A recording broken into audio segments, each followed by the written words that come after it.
Good afternoon and welcome to yet another dialogue on this incredible series of creative exchange where we look to understand processes and design solutions to some of the everyday challenges we're facing in South Africa, on the continent, and indeed the world. Today's question is an ambitious one.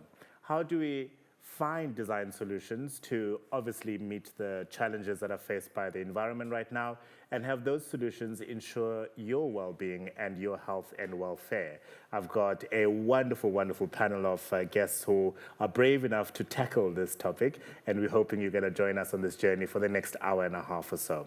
My name is Africa Malane, and it is my joy and pleasure to be hosting this dialogue once again as we build, of course, to the Co-Create Design Festival, which will be hosted in September, and we'll share some details with you towards the end of the day.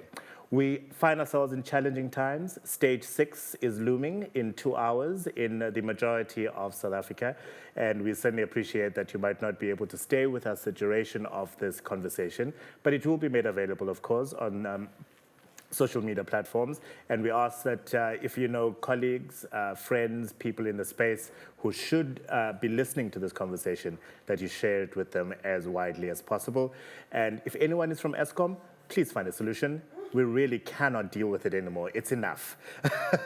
The last time we had stage 6 was December of 2019, and I was hoping and praying we'll never find ourselves in that situation again. And I bring it up because the stress that is brought on general society by the fact that, I don't know, they don't know how they're going to heat up their child's bottle, for example, to feed them. There are people with health concerns who need nebulizers and all sort of machinery to be operating 24 hours a day. We know that in Nelson Mandela Bay, there's a countdown to day 0 right now where old age homes don't have access to regular water that is needed for the health and welfare of residents of those old age homes. These are real challenges that need design solutions, and that's the conversation we'll be having with you today. As always, the Dutch Consul General for Cape Town, Sebastian Merschesmit, is joining us, and of course he joins me here on the couch. Big questions today. Good afternoon. Very big questions. I'm excited to hear the professionals coming on and talking us through what we're facing. And what sort of answers are you hoping to hear? Well, listen, we had beautiful conversations about how to build in really good conversation with nature and how to not be detrimental to nature, but included in your way of living in the city. And we talked about water solutions in the city. We talked about how you build the green into the city to build a blue-green city and be sustainable. But we haven't focused on health yet. And what I'm hoping to hear today is some silos being breaking down between experts of different kinds, and also some ways of how to include stakeholders from both the technical point of view, the policymakers, but also the people that are at the receiving end of everything that's being thought of and developed by smart people that are behind desks or maybe sometimes walk around and go back to desks to make new plans, laws, drawings, what have you. So the communities, the community involvement, how do you get people to feel attached to and feel involved and committed to the solutions that are being developed? Because you need, in the end, everybody to also take that commitment to make sure that the solutions are sustainable, that we all keep the city healthy in our own environment, and we have our own responsibility. And that's key, because we don't have a healthcare professional anywhere. At least I don't know that I have any healthcare professionals on my panel today. Right. So it's not about here's an intervention using medicine in order for you to feel better. It's about how do we create an environment that will, I suppose, be conducive to a healthy lifestyle. Because it doesn't start with the end phase where you're already unhealthy and then need pills or treatment. No, it starts with the designing at the start. Like, how do you design your environment to make sure that you and me and everybody else are healthy, remain healthy, and actually can build on our health and also take care of each other? And as always, yes, we'll be showcasing some design solutions that are already existing, but we're more interested in the process that the solutions thinkers are undergoing.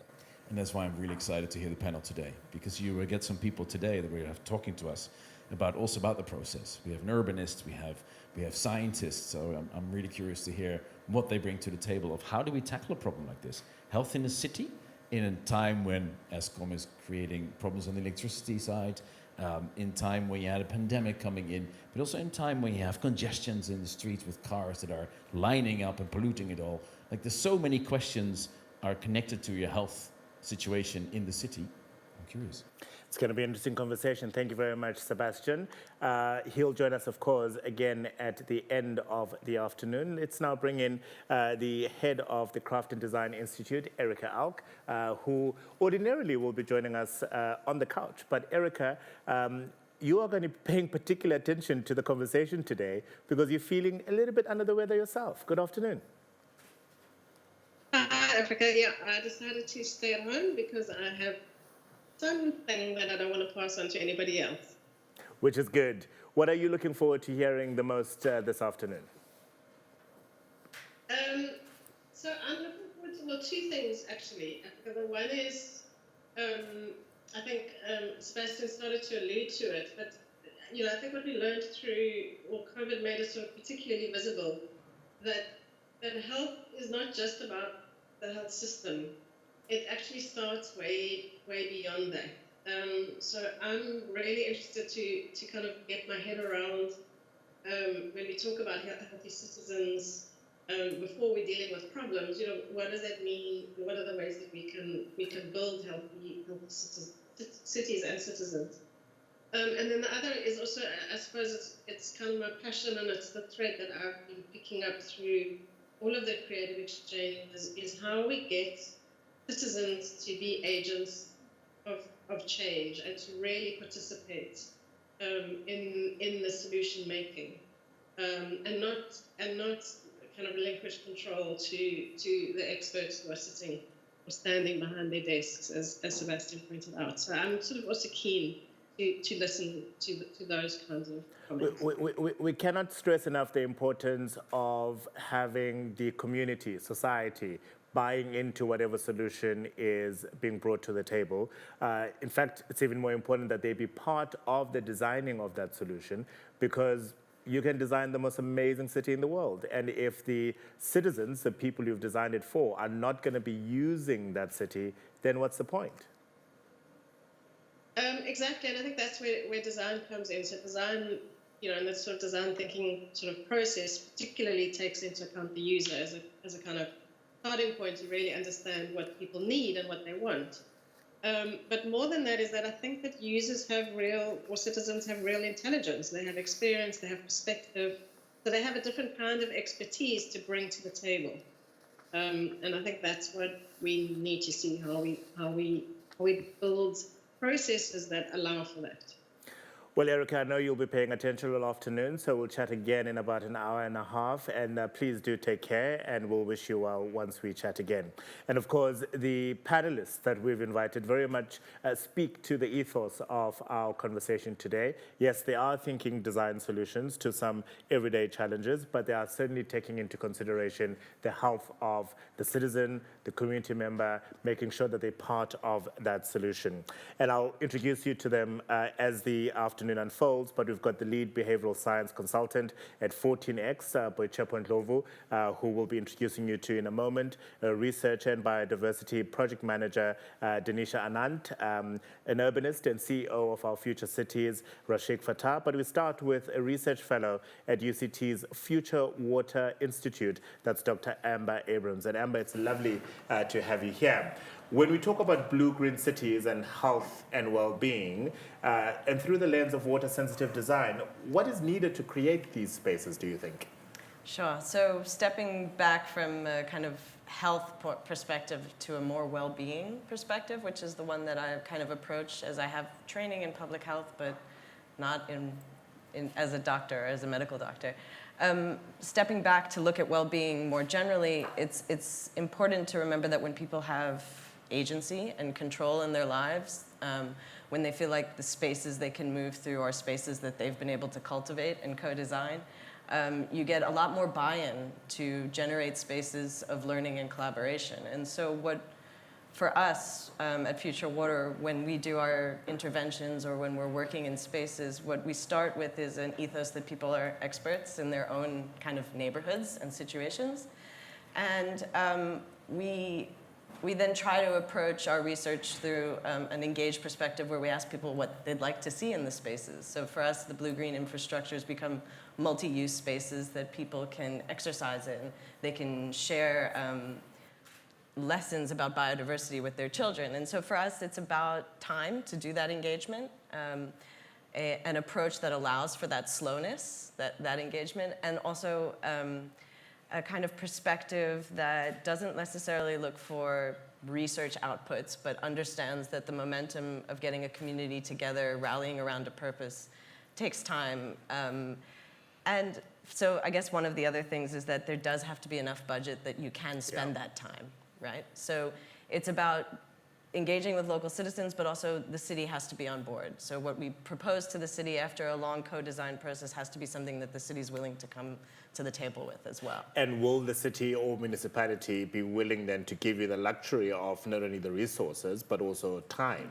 Because when you're approaching a community of Mfuleni, for example, they'll see a PhD graduate with many, many years of studying and going, but no, you know, and not trust necessarily in what expertise they are able to bring into that environment. So certainly a lot of our first steps of engagement are around positioning ourselves not necessarily as the experts in the spaces we're moving into, saying that we do have a little bit of knowledge and we do understand frameworks for research, but we don't know where you live, and so you have to tell us what your priorities are.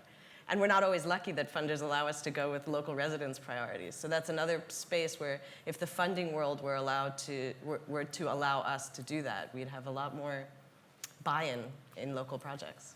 Rashik, at Future Cities, that's very much your approach.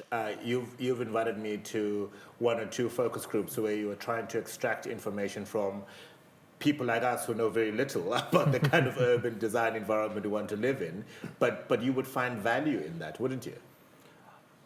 Absolutely. The idea that we can plan cities, design cities, without fully understanding somebody's lived experience is so arrogant. And so when this topic of healthy cities and healthy people came up, I always wonder if everyone really understands the 4 a.m. to 9 p.m. experience of the majority of the city and is responding to their health in every moment of their time, which is why we're so passionate about walkability to transport at 4:30 a.m., because that's when your barista gets up in the morning. That's why we're so passionate about company gardens and inner city spaces, because that's the dominant public realm experience for the majority of the city in these jobs-rich nodes. It's not necessarily Manenberg in the evening, 8 p.m. in a park, or Tafelsig cultural nodes. So when you extract these multiple narratives, and I mention that because we like our single narrative stories, this homogenous group lives this way and is this way. But in reality, if you take a neighborhood like Mittelsplein and Mfuleni, there are multiple narratives, multiple people living different lives. So lived experiences are at the center, and it's, I think, why people don't want to go there is because it's so jarring to understand how differently we live and how, for many people, our health isn't packaged into an hour at the gym or packaged into a nature experience in a park that's fenced off. So it's getting as many of those as possible, because even in areas where there are lots of complexities around violence, risks of flooding, there still are many stories, and once we can get into those, we can start to think design. We always say that you'd increase the health of the majority if you just increase the pedestrian crossing times by 25 seconds, and suddenly your risk to not just adults, but kids traveling 2 hours back and forth to school at Cape Town Station, at Belleville Interchange, suddenly your health risk decreases because of a technical engineering change. So it's everyone's lived experiences, and it's almost all the disciplines, because those step changes to health start with the smallest intervention, really. How do you then, or what would be that sweet spot, right? Because a lot of people will see, I don't know, the MEC for health or the MACO member for health and welfare being the person who's primarily responsible for my welfare, right? How do how do you convince a town planner, a designer, a landscaper, an urbanist that actually in doing what you are designing and the solutions you're coming up with, you also need to take in consideration, I don't know, morbidity and obesity and high blood pressure, and as we saw, the pandemic of COVID-19 and now, of course, monkeypox potentially. I think it's by articulating, using every project and moments to show how other people are thinking, living, whether it's, not to pick on the engineers, but whether it's explaining to an engineer that the reason you need a seat at an informal taxi rank is because you're going to be waiting an hour with your ShopRite bags, and it's just a different sensory, physical experience that many people go through that is difficult for others to grasp immediately. And so I'm very careful of designing solutions when we haven't demonstrated, articulated. We see the queues around blocks on pavements, people waiting for a minibus taxi. We've counted 38 seconds to cross at 8 traffic lanes at our main transport interchange. So it's that communication and research which you need to persist with and make and popularize so that it's not sort of one single department that sees it as their challenge. And I understand the challenges from within those departments, because if you're parks and recreation, you oversee fenced-off parks, ultimately. And it's hard for you to get into public health systems, which has often had very little to do with the provision of a park, and starts with extreme risks of violence and safety, and goes all the way down to, do you have time to exercise? Do you have time to access good food? So I think it's popularizing projects and ideas which make these topics sort of common conversations between everyone. Anisha, let me bring you in now to the conversation. You are a researcher and biodiversity project manager. I imagine being able to consult with the community that you're going to have an impact on becomes an essential part of whatever solution you're designing. Yes, everything you said is completely right. So community engagement is the first thing that we deal with when implementing projects. It's a justice. I don't think you can move into a community without untruthing your project ideas or your plans without proper, meaningful engagement with communities. So co-creating your conceptual frameworks, your environmental management plans, your maintenance plans, all of those things need to be ground truth with your community. And for us, it's a justice. So working with working class communities, working on the Cape Flats, community engagement is not just a box tick, but it's a social justice issue. Going into communities and just forcefully implementing or forcefully assuming it's wrong. It's something that's very embedded in intrusive and colonial ways of thinking in the city. So working with communities, community engagement, it's a justice issue, and it's extremely important. You can't design a city post-apartheid in a new democracy without community engagement and meaningful community engagement. And are we finding that communities have an appreciation of this at all, where if you are coming in to come and introduce a design solution, they'll say, wait a minute, how were we consulted in this? How were we part of the solution? Yeah, so with my experience, yes. Going to the community. So if you don't know who to approach in a community, go to churches, go to your schools, go to mosques.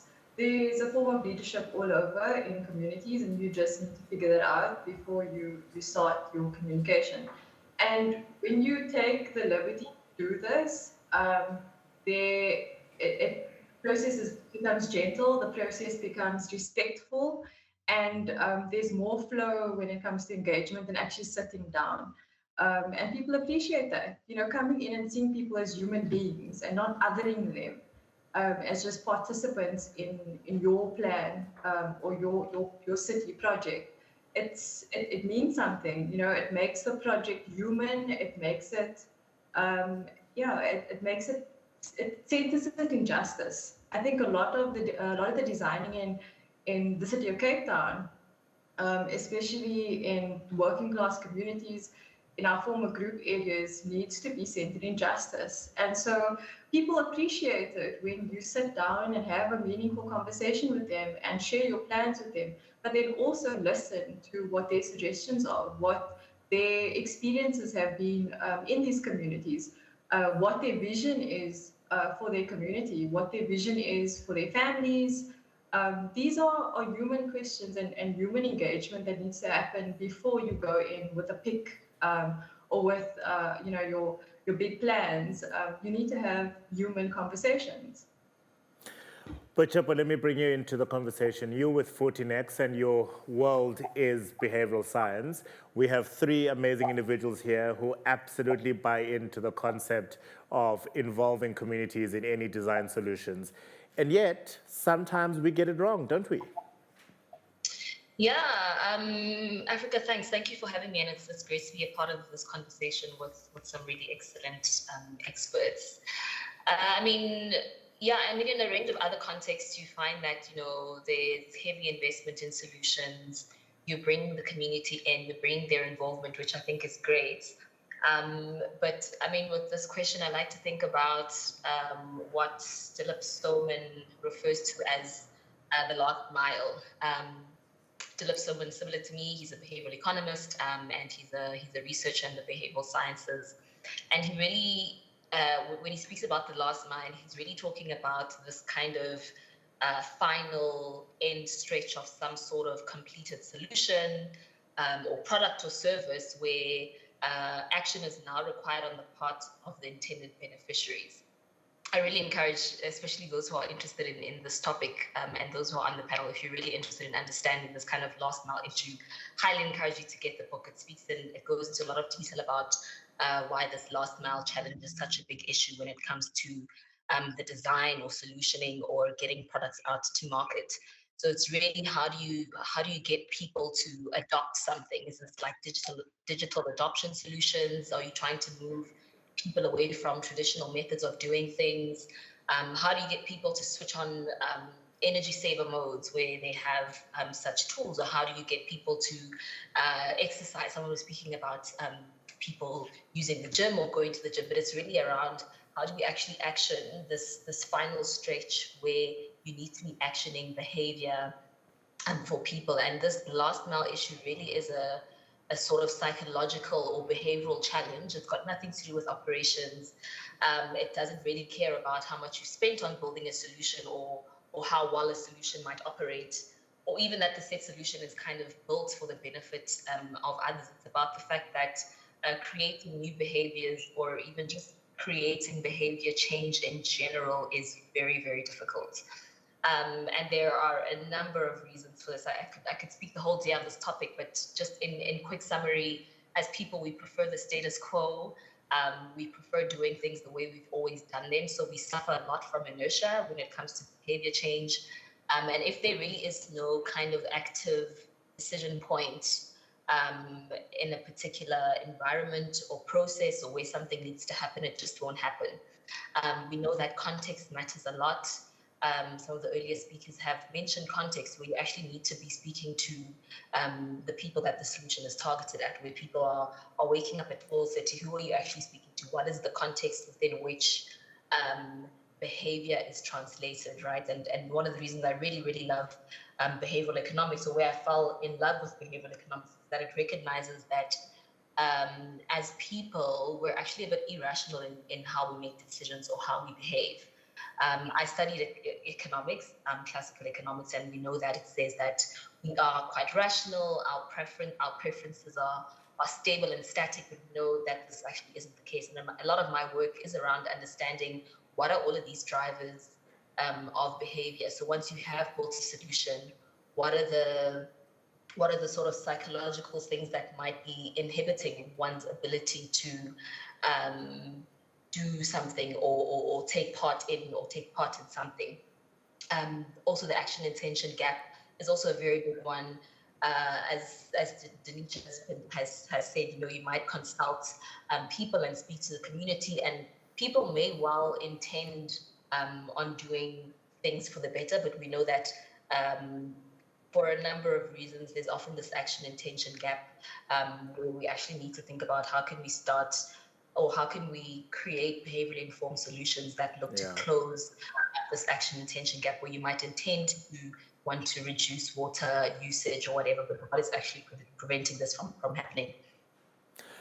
And those are wonderful insights. Amber, we were talking earlier before we started around how when we were counting down to day zero in Cape Town, one of the most successful elements of the project was how the citizenry of Cape Town literally changed its behavior around consumption, right? Before then, and it's bizarre to think that we're surrounded by so much water and yet we don't have enough water in the city. And we were consuming just ad nauseum. And yes, the tariffs from the city did work because now it became very expensive to consume water. But the immediate threat of, if I don't change my behavior today, in so many days I will not be able to get water out of a tap. That was an exceptional example of behavioral change on a mass scale, wasn't it? Certainly. I mean, we were able to bring our collective consumption down by more than half, I think. Please don't quote me on that. You're all right. But I think that, in that context, the unknown was a driver. I'm not too sure that that's always the best driver as far as getting people really, from a well-being approach, getting people really into a process or moving change forward. For me, if we're thinking about well-being, it's about driving change from a place that is not stressful. And are we able to maximize the golden opportunity of recent memory of a countdown to day zero? Yes, the rains have been coming and we hope for more this winter. How do we make sure that Cape Townians maintain that behavioral change and not think, well, there's enough water now, so therefore we can go splashing again? Yeah, so I think it's about discussions, and one of the things that I've tried to drive in my work are discussions around other ways of valuing water that go beyond the monetary values. So if we're thinking about well-being, we have to think about things like spirituality. We have to think about things like being able to wash ourselves daily. We have to think about being able to take precautions in a COVID-19 context. And so what I have tried to do, and one of the things that I invite others to do, is start to discuss with people about their relationships with water that go beyond the kind of monetary values, because that gets people to start to think about or be more conscious of what they're using when they're using it. And I guess from the perspective of well-being in blue-green infrastructures or interventions, what we want is a process that allows for people to say, this is what we want to see, but also contributing to the blue-green adjustments that we need to make our cities more water sensitive. And I think that the way to do that is, as everyone else here has said, is through kind of a collaborative approach on trying to find what would be a common ground for many of us. And obviously we're never going to find one common ground, but the many stories. And the many stories approach is something that from my work at Future Water through something called the Water Museum, but also others in Cape Town. I'm seeing groups talk about water stories and bringing up their water stories. So this idea of discussion around water and its value and what it means to people, because it's not just about money. I mean, I opened reflecting on the fact that we have stage 6 load shedding at 4 o'clock, and as exhausting as it is to think about that, we can almost function without electricity. We can never function without water. No, so water is one of those tricky things that's really, really, really difficult to live without, impossible, in fact. But also if you've got water standing, for example, in neighborhoods that aren't getting service delivery, it's also really difficult to live with. So it's one of those really tricky spaces. If water isn't moving through our spaces in ways that can keep us well, it's also can be a challenge to our well-being as well. Roshik, urbanists and designers are very much, I think, aware of this notion of having these blue-green city design approaches, right? I think it's not only fashionable, I think it's pretty much getting entrenched now in most design spaces. But it is this interplay between that and the health concerns that we need, and I mean, that's the focus of our conversation today. How does that interplay, do you think, have significant impact on the public and urban realm? Well, I think, as is mentioned by the doctor, there's more to blue and green than just crisis and fear. There's well-being, there's religious practices. If you drive through most parts of Cape Town, you see different religious groups gathering at green, often wetland spaces to pray or gather.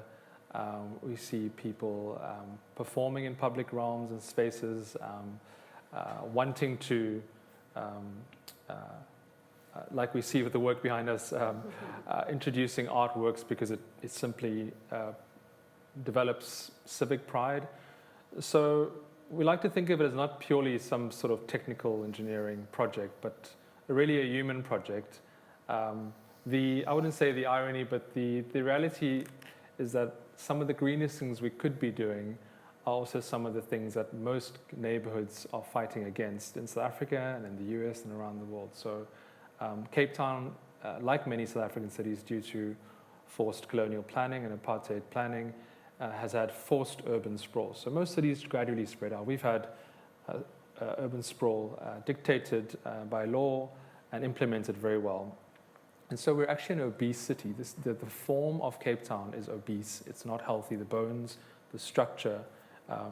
And so if we start from that premise, then mixed income, affordable, medium density housing is the greenest thing we can do in the right locations so that we travel less, live closer together, interact more, become more tolerant and integrated. So it's not necessarily just about, and then in the process, use water more efficiently, use our public spaces more efficiently, more people using more spaces, more times of the day makes it safer as well. So there are all these efficiencies which come from that. So it's sort of talking about both sides. It's that some of the greenest aspects require the Vredehooks, the Boerkaaps, the Sea Points, Kenilworth, Rondebosch. And I'm naming these neighbors because it does matter.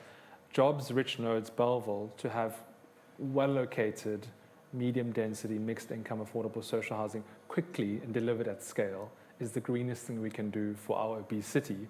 And then from there, I think our urban realm and our public realm becomes essential because it's such an interesting story in Cape Town. And we've just touched on some of it. But if you go from Philippi horticultural area, this sort of food basket in a metropolitan region, supported by water underground, which recharges generally quite well by itself. Cape Town itself is a wonderfully abundant natural city with food and green and blue. But if we get the form right as well, and we start to interweave with the bloodstream, the rivers of the city, the water, what's already there, it's a really, really positive picture, and not just one of crisis and uncertainty. And I think that's what the big brains, the scientists, academics are trying to get across to politicians is that if we get this right, it's a fantastic place for everyone to live in all neighborhoods if we can really start to develop in the right areas and not in the wrong areas and tap into all the assets of the city. And we see the assets in creativity, in arts and culture.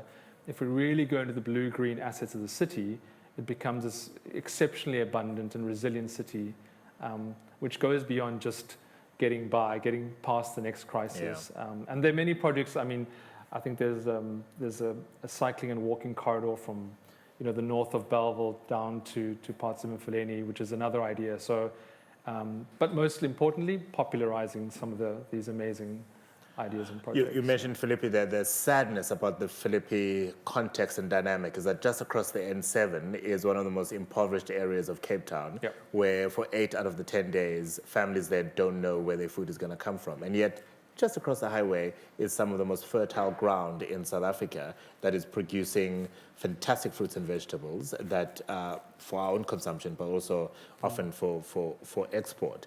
But back to the things that we know should be happening, but we are resistant to them.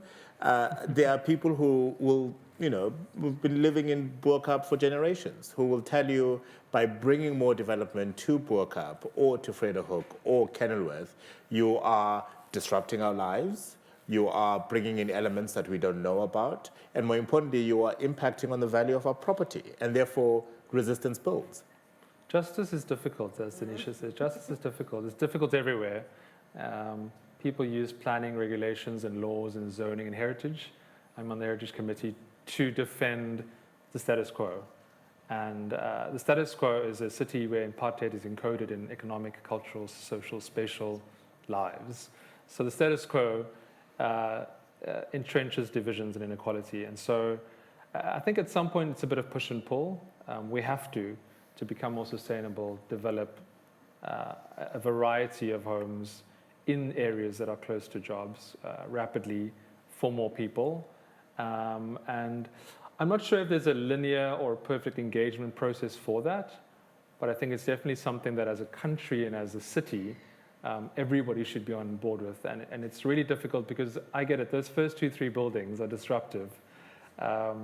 Neighborhoods change, they start to look different, but the alternative is homogenous race-based neighborhoods of the past where we remain segregated, and it requires all the city to change. I think there's this idea that only the bad neighborhoods must get better, but it's all neighborhoods. And we've seen through the water crisis, when you map water usage per home, per neighborhood, where were the inefficiencies, where was the high demand from, who drives the most, who uses the most waste. It's not in the Metro Southeast. And so the blue-green city also knows where change needs to happen, and it's not just in the so-called bad neighborhoods. One of my favorite lines during that countdown to day zero, when people are going, how do you live on 50 liters of water? Just ask your employees, because they know. They live with less than that every day. But Chapo, let me bring you back into the conversation. You are a behavioral economist and can, I suppose, speak the most to issues of governance. Does the city of Cape Town here tell the communities of Bo-Kaap, of Vredehok, of Kenilworth, that guys, just get on with the program? We need to densify because, as Rashik and urbanists are saying, in order for us to lead a healthy city that does take into consideration the welfare of its citizens, people are going to need to live next door to you.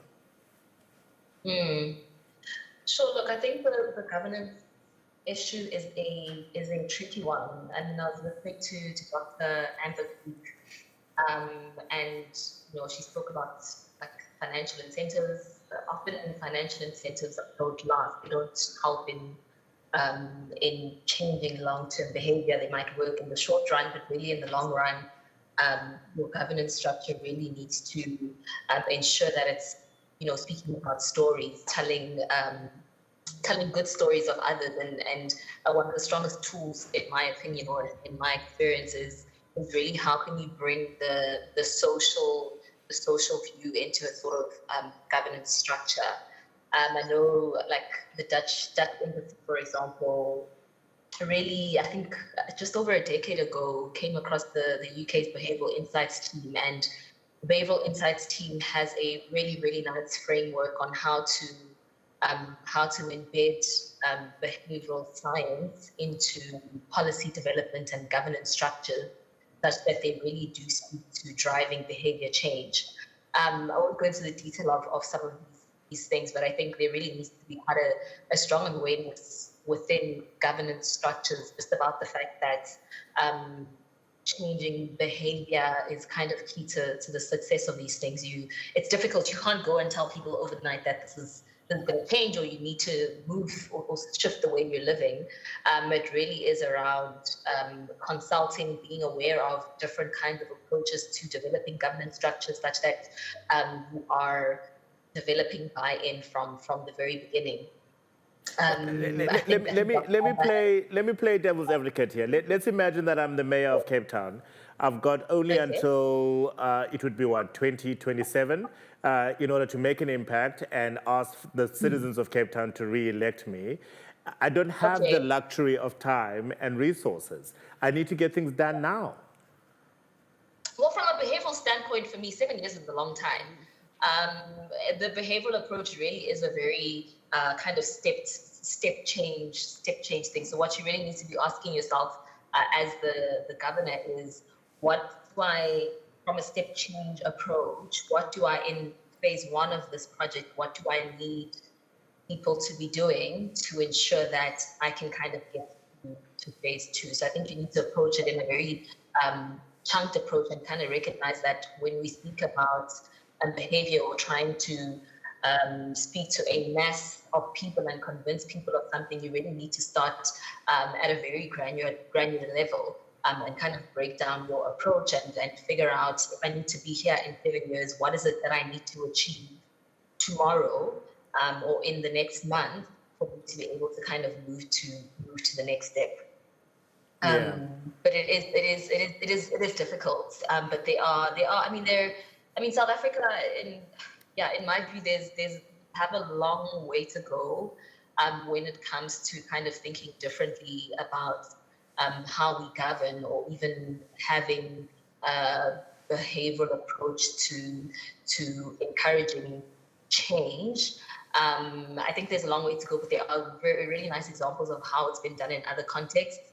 But as many of the speakers have said, like really involving the people, appealing to things like social norms, can go very far in assisting and building kind of governance structures that are eventually successful in driving what it is you're trying to achieve.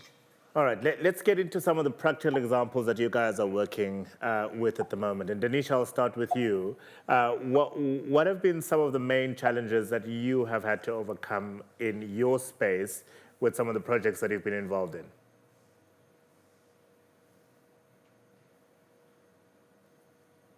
Denisha? I am muted again. So someone was talking about that gap between intention and implementation. And I think working closely with communities, that's definitely something that becomes a problem. So when we have these intimate engagements with community, there's all this vision and these good intentions, but the drive and sustaining that drive and that vision becomes problematic. And that's something that, not problematic, but becomes a challenge.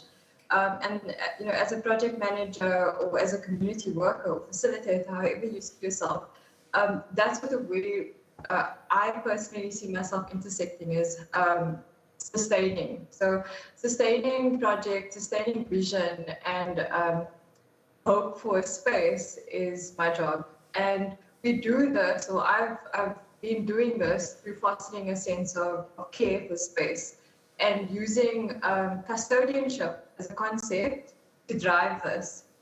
So Amber mentioned something, where you talk about stories, you talk about spirituality, you talk about intimate connections between water and the person, and water and your family, where you learn to swim for the first time, where you've been fishing with your grandfather. What does that space look like now? Is it polluted? Can you still do that? Are there still fish? Where people were baptized for the first time. That's Princess Flair. It's one of the projects that I'm driving at the moment. It's spaces where there are intimate connection, and that intimacy is where you close the gap. When you can tap into the intimacy and the care that people have for that space, that's where you close the gap. And we do that through conservation. So we use conservation as a tool. And we evolve the concept of conservation, which is simply just to care for biodiversity, and we make it community conservation. So we take something like custodianship, which just basically means to care. We take conservation, which means to care for biodiversity, and we overlap two, and you make it community conservation. And community conservation closes the gap for us with the work that we do. And it's basically going, okay, so that polluted wetland where you learned to swim, where you went fishing with your grandfather, what does it need to become that space again? And what can you as a citizen physically do in the now to get to that point again? And as a conservation practitioner, I come in and I say, well, we can do alien clearing, so we can get rid of water hyacinth. How do we do that? Who are the city officials that we need to contact? I go in and we bring them to the table. We talk about, when can this be done? What was the path you walked with your grandfather when you went to go pick Willedacha or cancer bush as a medicine? What route was that? Can you still walk it? No, why can't you walk it? Litter dumping, Port Jackson. Okay, so how do we deal with that problem? So there's this intersection. So we were talking about people working in silos, and community conservation as a solution is breaking down silos. It's looking at all the issues that citizens have to create intimacy with the space, bringing those officials to the same table and saying, okay, well, how do we all fit in over here to close that gap and make it easier for a citizen to care for a space? Because that's what you want. You want someone to care for a space. It's a basic human instinct. We don't have to monetize it. We don't have to, okay, money does drive the process. We know this, it's very important. But care, tapping into something as simple as care, can close that gap. Yeah. You make it sound all wonderful and rosy, but even I know that it's never as rosy as you make it sound right now. What are the general points of friction where you need some lubrication, basically, to make it go easier? Probably an inappropriate analogy, but you know what I mean.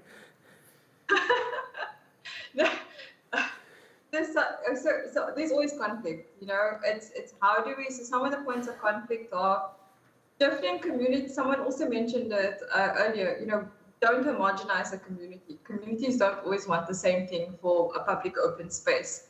So Princess Fleur, as a case study, some people actually wanted a shopping mall because they wanted the employment benefits. Some people said, no, we actually want a wetland space, and the majority ruled, and we got the wetland, and we got a heritage site, and we got a place for, you know, recreational use instead of the shopping mall. So firstly, there's community conflict.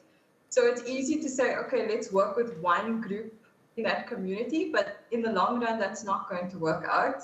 It's going to cause internal conflict within that community, and at the end of the day, you're going to be the person that actually you know, got that conflict rolling. So you want to sit down and you want to hear multiple voices and the multiple narratives and the multiple visions for that space, and somehow try and get them to work together.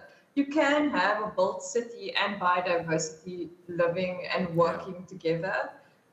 You just need to have a vision for that, and you need to be open to hearing, you know, what the solutions are and what the conflict is. The conflict is difficult. It's the worst space to be in when we've got all these great plans. But it's important to sit with the trouble. You know, that's what it's about. Sit with the trouble, work with the trouble, and you know, the trouble usually evolves into something beautiful, and that's what restorative justice is, and that's what we work with at the Flare. It's a justice when you get past the conflict. Amber, you're agreeing with a lot of what Denisha is sharing there. I've actually worked on a project together. Sorry to cut you there. No, go ahead. So the Mitchell's Plain, the detention point. I think so. Yeah, because that was one of the projects where there was a lot of, you know, one community wants this, another community organization wants this. So it's a real thing. Yeah. So on the project that we've both worked on, the idea of conflict is if we were to have stepped away from each conflict or decided that we didn't want to sit through the conflict and see, so the idea was that we wouldn't intervene in the conflict, but that we would, like Denisha said, be the people who sustain the project as the conflict happens. Because in a moment of conflict, people might want to walk away. And so we sat through the conflict, we let people work through their own kind of, and it was very interpersonal, you know, some individuals, one-on-ones, issues with one another that tried to, in a way, derail the project. And so sitting through that process and giving space for it, not trying to solve it, not trying to be people to come in and make a solution, but see how the local residents who were already engaged with our project wanted to keep it moving, if at all, and who they wanted to keep moving forward with. So there was a lot of having to sit back. And as researchers, so I'm a social scientist on a team of engineers and water specialists and city planners and policymakers. And as the social scientist, I had to keep reminding everyone, this is not our place to come up with solutions. It's our opportunity to hold space to see where this kind of can develop. And I think Denisha spoke to that really well. I think you've also spoken to that really well. And I think it's really important to remember that as quote-unquote experts sitting here with a PhD doesn't mean that I know what someone's lived experience has been like. But it must be frustrating, No, though, not at all. because you have to be humble. You know what the answer is. No, I don't know the engineers think, sorry, engineers. The engineers think they know the answers, and I routinely have to say, no, I'm not being fair. I'm not being fair. Some engineers think they know the answers. I routinely have to say to them, what you've engineered may solve the infiltration problem, for example. But it doesn't mean that people then aren't going to be dumping oil into that space, and now what you thought was going to be clean infiltration is oil in your aquifer. So there's the design idea, and then there's the actual use of it. And I know there's funny memes around that gap, you know, the planned design where you walk around a space and then the actual reality of a dirt path right through the middle of a space. So that space between us as experts and local residents who know their environment better than we do is a space that as experts we have to start moving with much more humility towards. I'll ask you about the water museum in a moment, but let me bring in Rashek. What points of conflict have you had to overcome in your space and your work, and what lubrication have you used?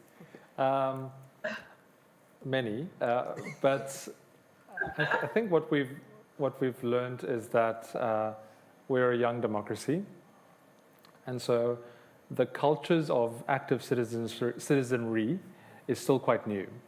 And what that means for us is that 20-ish years in, community groups, neighborhood associations, heritage associations haven't had the same time to understand what it means to cooperate or to lobby or to not get everything you want.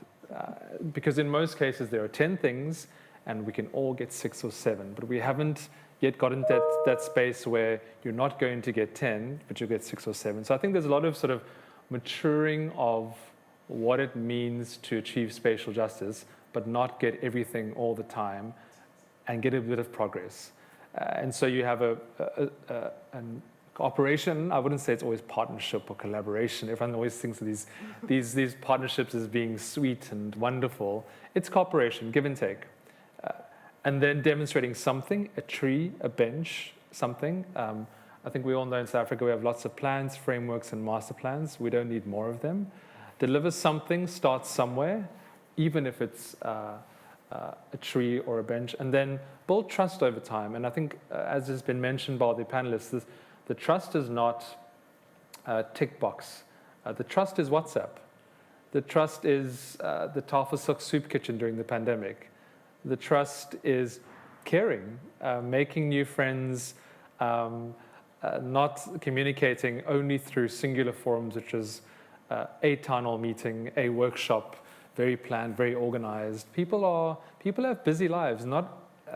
I can assure you, 85% of Cape Townians are not sitting at home waiting for workshops about their neighborhood. They have 2 jobs, 3 jobs. They have kids to get to school and back, and lift clubs, and judo and karate, and they have full, interesting, busy lives. And yes, we have an unemployment issue, but most people need different forms of engagement. And so demonstrate, build trust, teach cooperation, and with lots of small projects show a way forward into that bigger picture. Does this trading kiosk work, or does this one work better?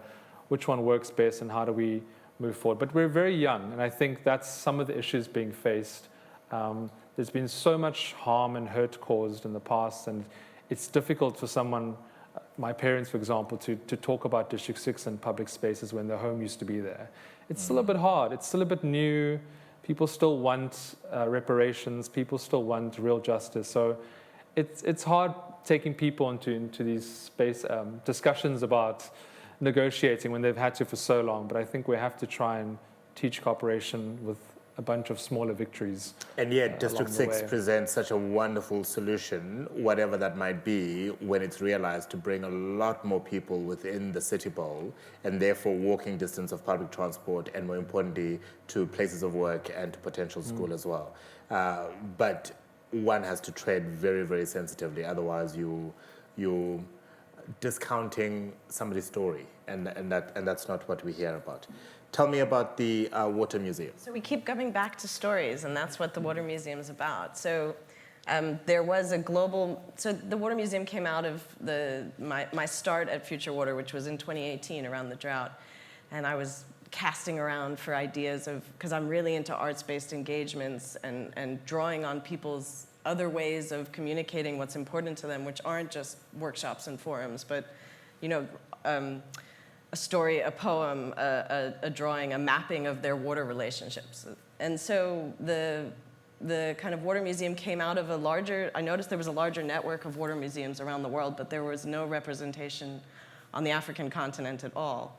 And then last year, as we launched our water museum, there became also another water museum in Burkina Faso. So now there are 2 on the continent, but only 2. And I thought, this is a space where it's an online GPS map where people can drop in their water stories, their water relationships, arts-based renderings of their kind of watery interactions, pretty much anything around water.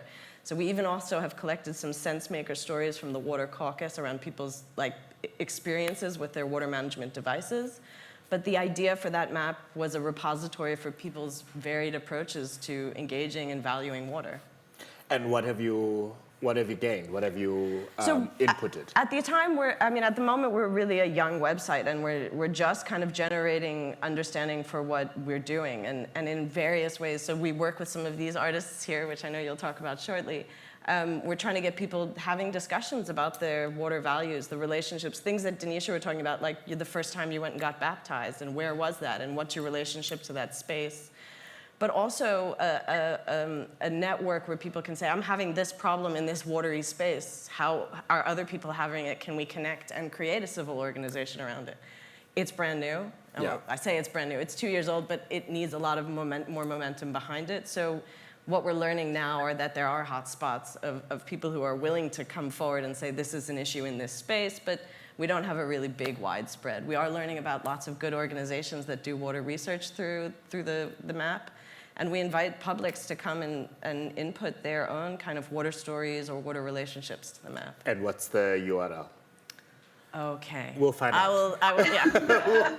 I'm sorry, I should have warned you about that, shouldn't I? I will definitely share that with everyone. Rafiq, you've been doing work in some wonderful places, both in Cape Town and surrounds, as well as in KZN. Yes, I think each context presents a different set of questions. If you talk about inner city Durban, it's much more vibrant than inner city Cape Town. Wait, what do you mean? Much larger. It's not all doom and gloom as most people are speaking about. There are buildings which have been occupied by colleges, institutions, by small businesses. And so I think, again, it's just taught us that each place comes with their own challenges. And in each of those contexts, I mean, just if you take Belleville CBD, for example, in Cape Town, which I can assure you many people haven't been to because they don't need to use public transport. It's our busiest interchange to connect between modes. It's busier than Cape Town. Again, how do you start to represent the cultures and faiths that are from across Africa in the public spaces, in the realm? How do you meaningfully include groups in the design of those spaces? Because despite it being the busiest, it's not the most well-maintained or managed or designed. It's not the most friendly. And so I think we've also just sort of imposed ourselves these narratives on these economic centers as being a particular way. And in Durban, there's been a lot of talk about capital flights to the north and an abandoning of the inner city. But you go to Anton Lembedi Street and you walk down 2 p.m. on a weekday, and the shops are packed from Woolworths to Nando's to Traders. The streets are busy. There are students walking around, and so how do we capture that energy of each, I suppose, each audience of each context and draw them into the solutions? Apart from what I spoke about earlier, which is how do you build in the right places? How do you not build? The best thing to do is not build at all. So if you have an inner city or an economic center with vacant spaces or buildings that are no longer fit for purpose, how do you reinvent them? How do you rehouse people, bring students back in? That's really the greenest thing you can do in those contexts, is take your formerly 25, 30-story big buildings in your economic centers, or 10 stories in some cases, change each floor into student housing, change it into social and affordable housing. So regenerate your centers with people and with a form of building and living which is for the future. Yeah. Because the best thing you can do is not build, and to adapt and use what you already have. And I'm sure all the reports will indicate that the savings in carbon emissions per capita is huge if you can repurpose an existing building compared to starting something. But at the same time, we run the challenge of maybe And I think that's what's happening in Cape Town, quite frankly, at the moment, where far too many of the office spaces are being converted into often micro-unit residential spaces. And I'm going, how are we then going to become a residential center without any business or economy beyond a fish and chip shop and a restaurant around the corner? Do you know what I mean? Like, how do you... because as you say, we are ultimately a very, very small city, and we still need to have that sweet spot, right? Chicken and egg, but the benefits of being located in that center, that location, is so overwhelmingly positive over time. So even if you have to residentialize it intensely with student housing, micro units, essential service workers housing, teachers, police, ambulance services, that concentration of people over time brings jobs and retail and office spaces, and there'll be a balance, but we really have a lot more to do. If you compare some of the densities, on average, there's probably about 60, 70,000 people in the city bowl of a city of 3.5 million, 4 million people. So we have a lot more work to do to bring more people in, and I think commercial space, retail space will respond to the kinds of demands. When you've got that heavy foot traffic, we all want Barcelona and Madrid, and when you've got that sort of huge demand for services and foot traffic, and we 2-3 years ago, the highest rentals per square meter for retail was at Belleville train station, not because it's the fanciest shopping mall, the largest shopping mall, because the foot traffic per hour of the day through the interchange is some of the highest in the country, the amount of people walking. And so you get into 300, 400 Rand per square meter higher than Rosebank Sandton, because people generate economy. People are the economy. Yeah. And people should be part of the kinds of solutions we create. And so even if we have to have a sort of bigger residential center, the benefits to people are going to be huge, and the benefits to our public realm will be massive, and hopefully transport becomes more viable for city authorities as well. Well, I mean, the transport becomes very easy, but Danisha, how do we ensure biodiversity? How do we retrofit a concrete jungle like the center of Cape Town, for example, and introduce an element of life and wellness for those residents? I think that our biodiversity is a lot more resilient than we think, and I think that there are species that are a lot more resilient, and those are the species that we need to be working with. So these spaces can definitely become stepping stones for bigger reserves and bigger public open spaces. And so use things like school grounds, church gardens, pavements. Use those verges. Use your verges instead of mowing. And we use so much of our taxpayers' money on mowing tenders. It's the most ridiculous thing in the city. We use so much money on maintaining a single species that does not necessarily belong here, which is lawn.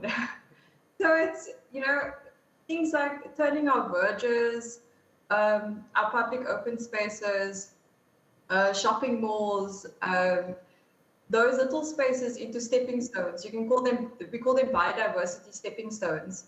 Turning them into little stepping stones, creating micro ecosystems that create these corridors for biodiversity to flow from an urban space into semi-urban rural spaces. Create corridors that link it. It's not impossible. Work with resilient species. There are so many species that thrive in polluted, disturbed, and transformed spaces. It's not impossible. It's something that we are doing in urban conservation, and these species do need care, but minimal.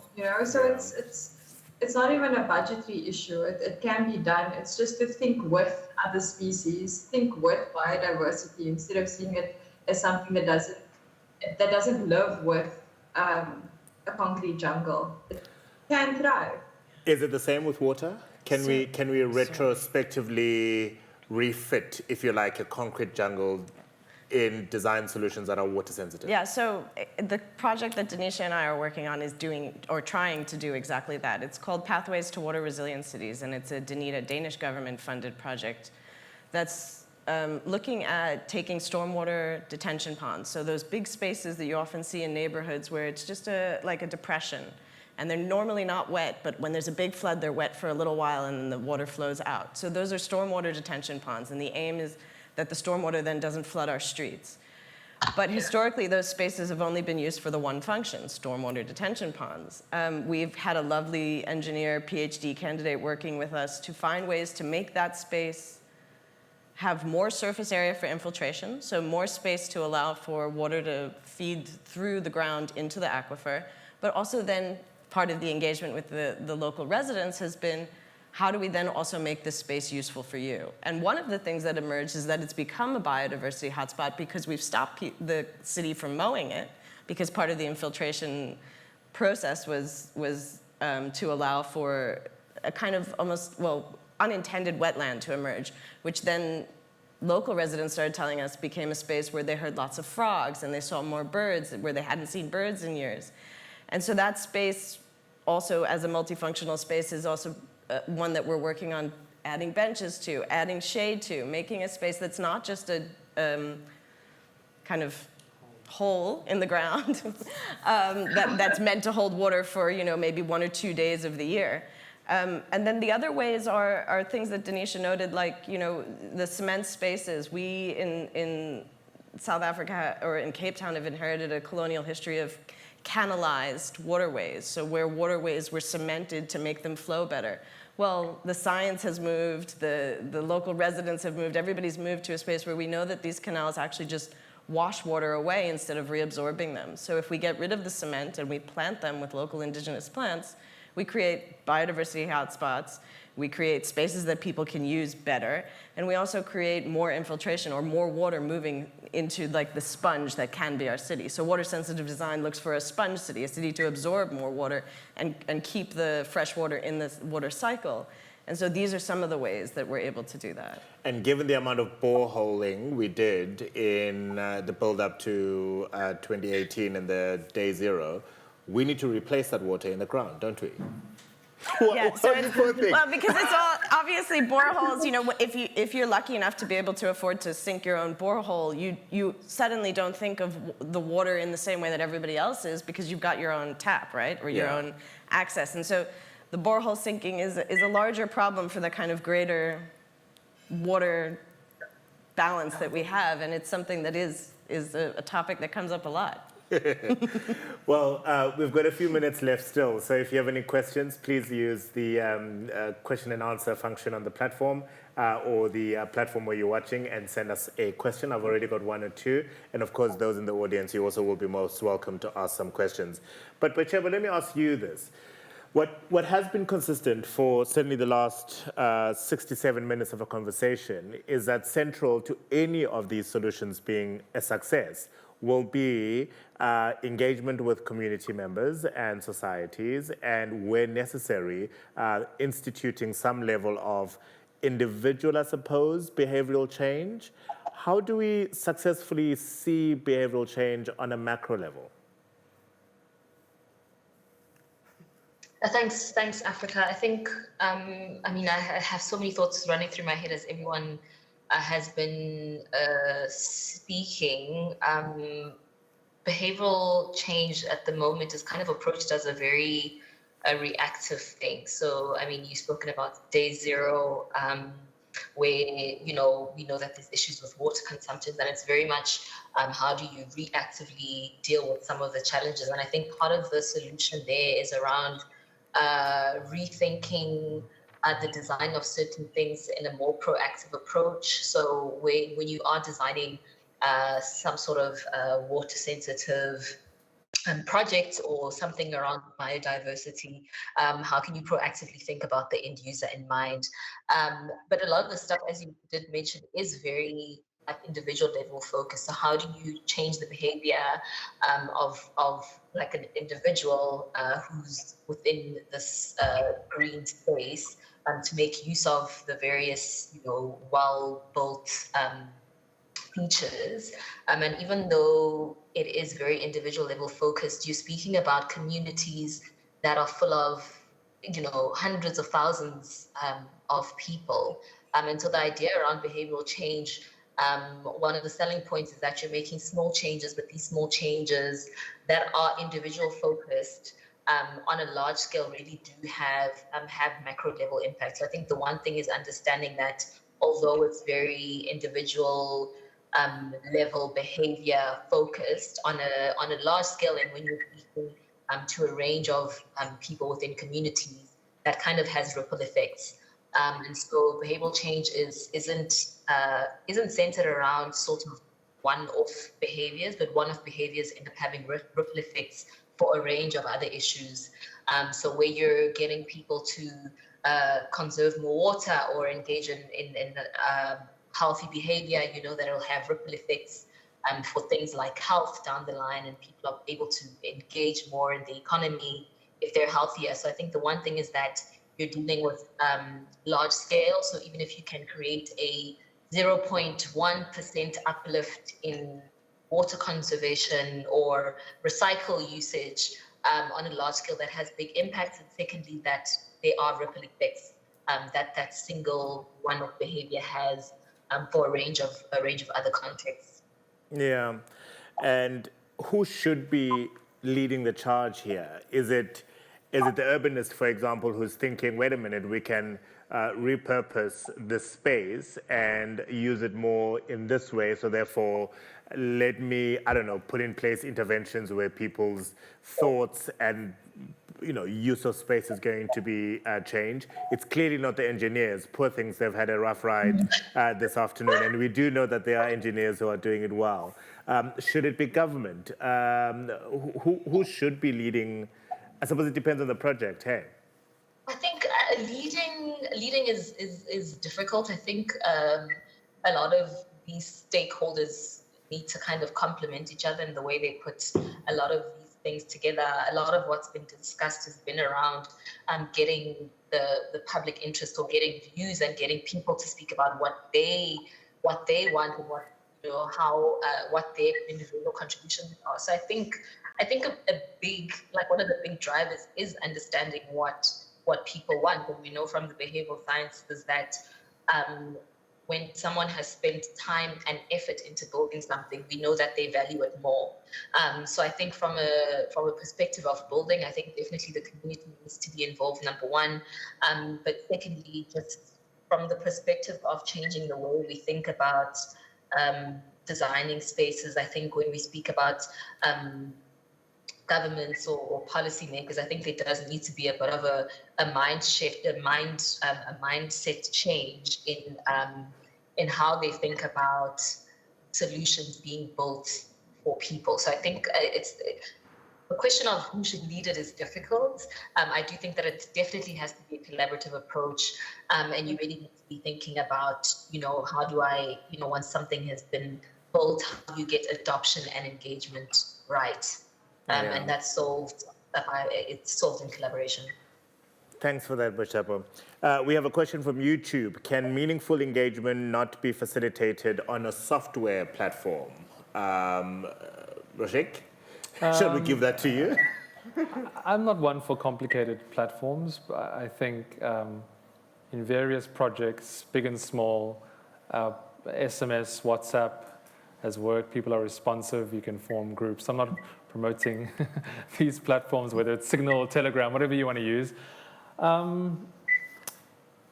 think digital has a role to play, but I think we need to do a lot more in the physical realm to build cultures of active citizenry.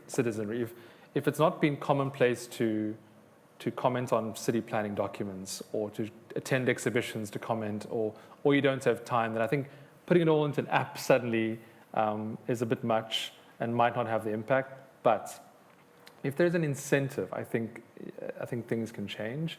We once had this idea in Johannesburg where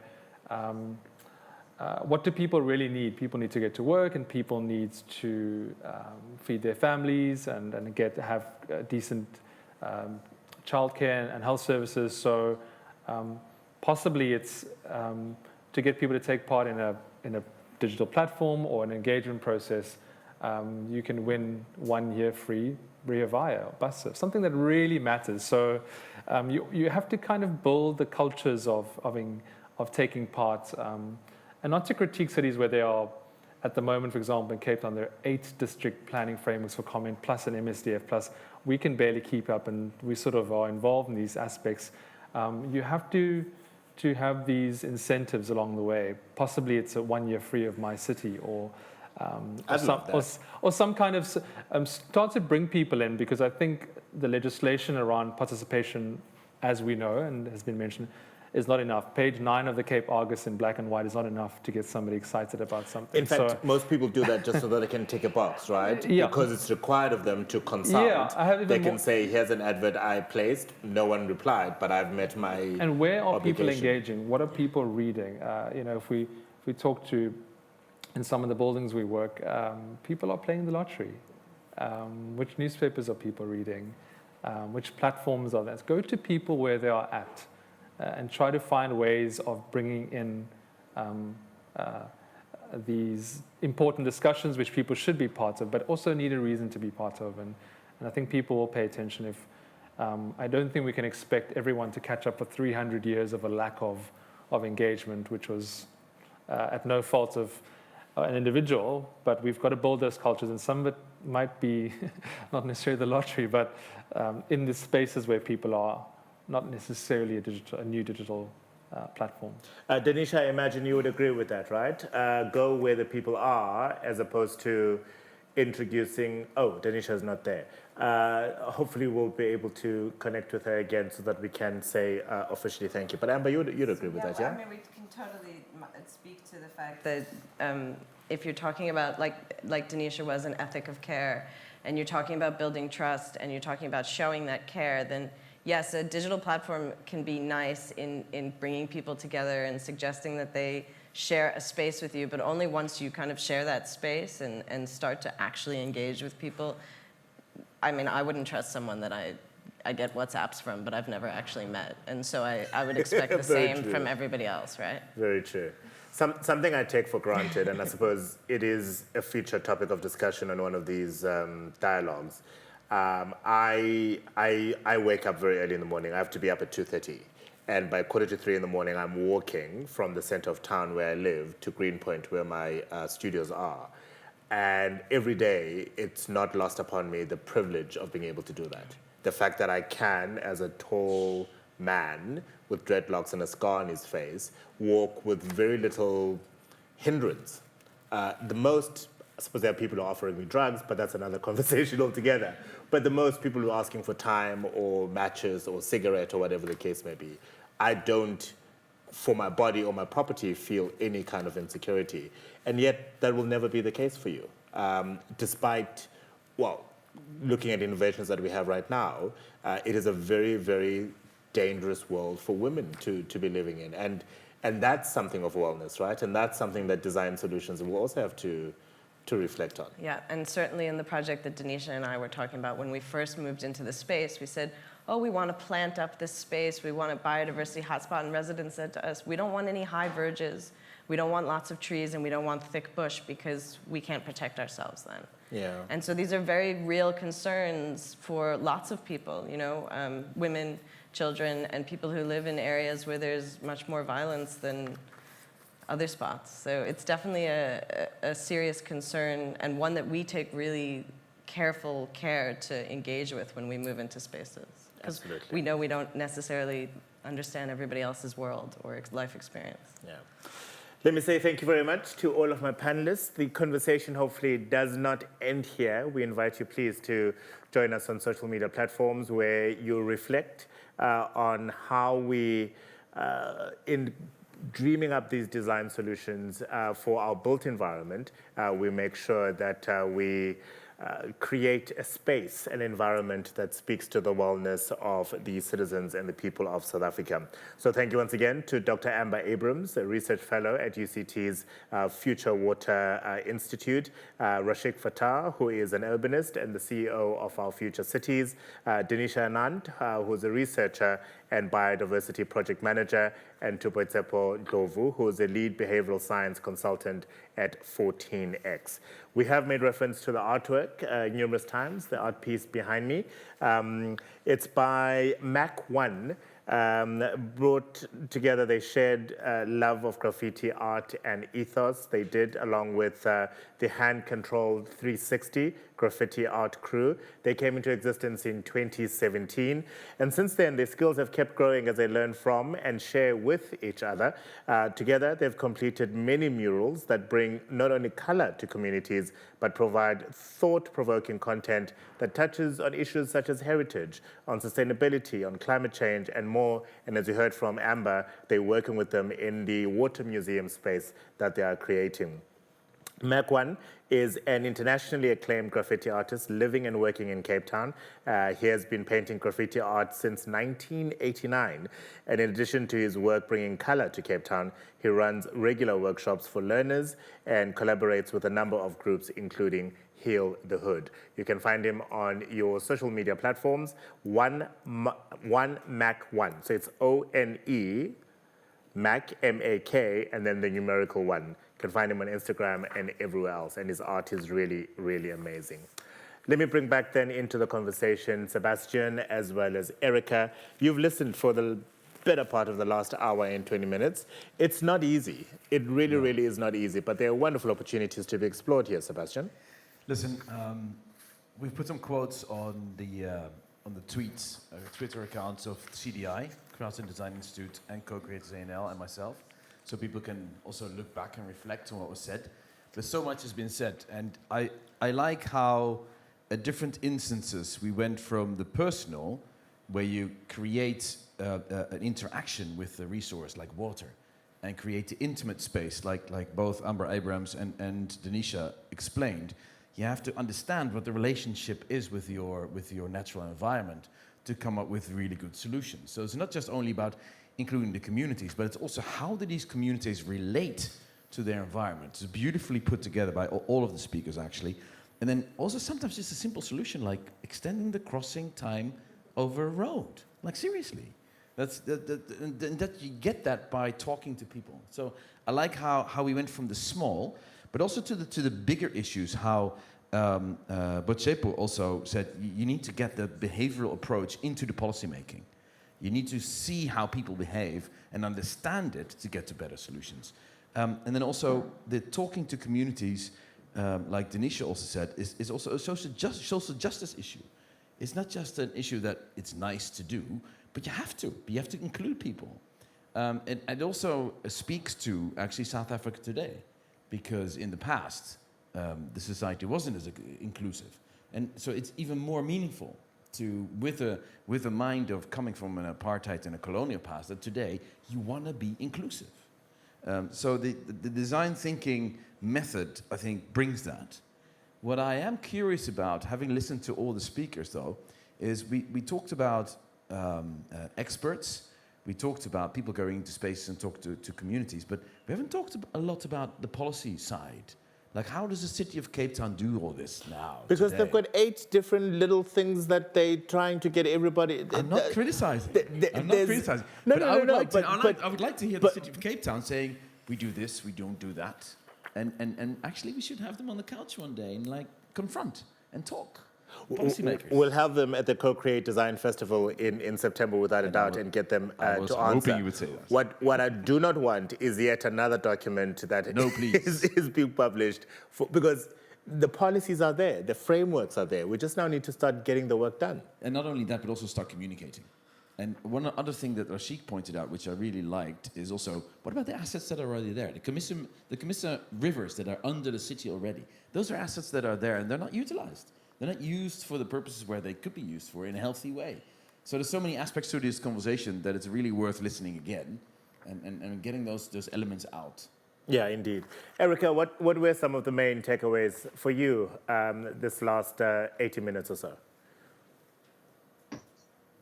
Well, just what a fascinating, interesting conversation. That was my first takeout. I think some of the, just from some of the notes that I took that struck me was about how important time and the resources are for community engagement. I think that clearly they're not a tick box exercise. If you're really serious and committed to engaging with the community.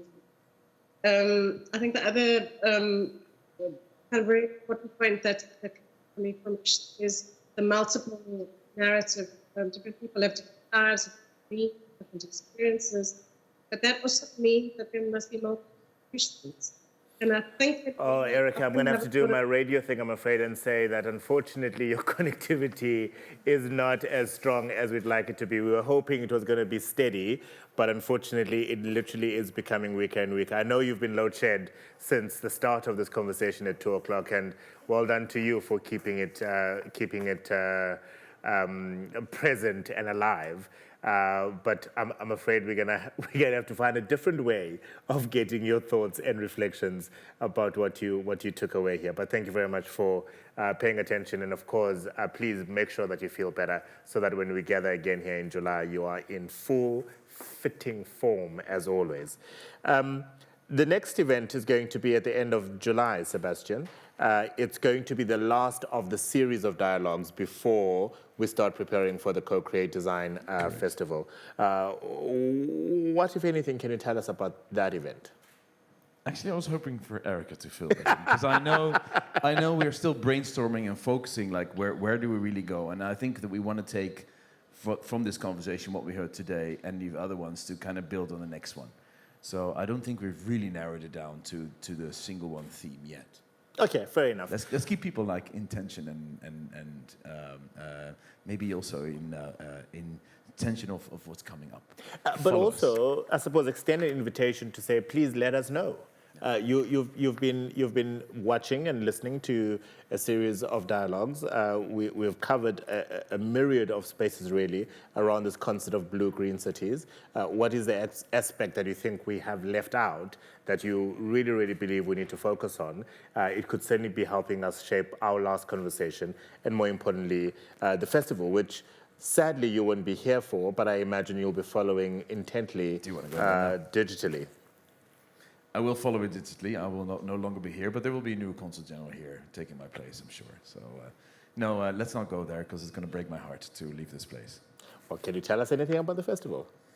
The festival, of course, is going to be a combination of what we've been doing in the creative exchanges so far. We're gonna use what's come out of those to really focus in the festival, talk about these same items, but also go deeper, have the workshops, do the design thinking, come up with some of the solutions, having the people at the table from the different backgrounds to see whether we can come up to the blue-green city ideas that might be workable in the future, and showcase them, maybe take them into real physical results.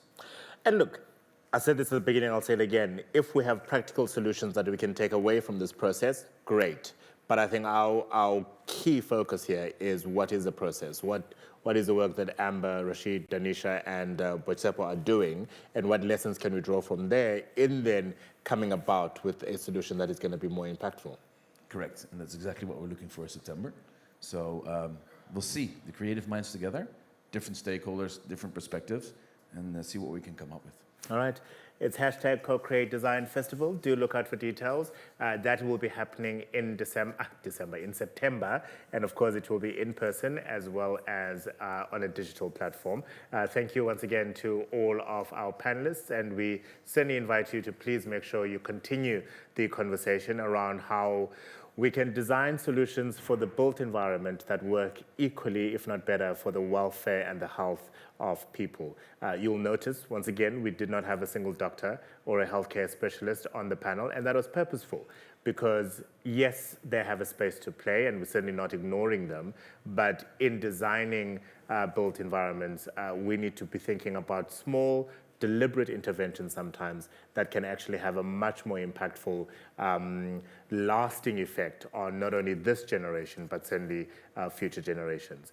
We live in the city and in a country that is riddled with challenges, but the exciting counter to that is that we then have opportunity to come up with creative solutions that will work not only for a Cape Town context and a South African context, but more importantly, people in the Kingdom of the Netherlands, for example, could learn from. And we often collaborate and reflect on shared experiences with them so that we can learn from them and see how we can contextualize solutions in a Cape Town or South African context. Thank you very much for joining us this afternoon.